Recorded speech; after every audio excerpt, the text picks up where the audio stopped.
मित्रांनो, नवीन आपले सरकार सेवा केंद्र संदर्भातील वाशिम जिल्ह्याचे महत्त्वपूर्ण अपडेट आपण या व्हिडिओच्या माध्यमातून पाहण्याचा प्रयत्न करणार आहोत। याच्या जर मध्ये पाहिलं तर जे काही वाशिम जिल्ह्यासाठी याच्यापूर्वी जे काही 25 ऑगस्ट 2025 रोजी अर्ज मागवण्यात आलेले होते, टोटल एकूण जागा जर पाहिलं तर 1782 पैकी जे काही पात्र उमेदवार असतील अशा उमेदवारांची यादी सुद्धा त्याच्यामध्ये 686 नवीन आपले सरकार सेवा केंद्राची खालीलप्रमाणे अंतिम निवड यादी करण्यात आलेली आहे। त्याच्यामध्ये जिल्हानिहाय जिकर पाहिलं तर तालुकानिहाय जे काय असतील संपूर्ण ही यादी देण्यात आलेली आहे 686 उमेदवारांची। त्याच्यामुळे वाशिम जिल्ह्याचे हे अपडेट ऑलरेडी जाहिरात त्यांची झालेली आहे, गेल्या वर्षी झालेली आहे 25 ऑगस्ट 2025 रोजी।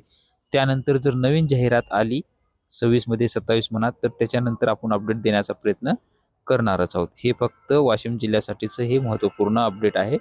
तुम्ही पाहू शकता की ज्या जिल्ह्याच्या सुरू होणार आहेत का असं जो विचारणा केली जात होती, म्हणून याच्या अगोदरचं कधी अपडेट झालेलं आहे आणि त्याची जी काही यादी आहे ही यादी संपूर्ण आता 11 फेब्रुवारी 2026 रोजी ही प्रसिद्ध करण्यात आलेली यादी आहे। अशा पद्धतीचे हे नवीन अपडेट होतं। नवीन आल्याच्या नंतर आपण आपल्या चॅनलवरती पाहणारच आहोत। धन्यवाद।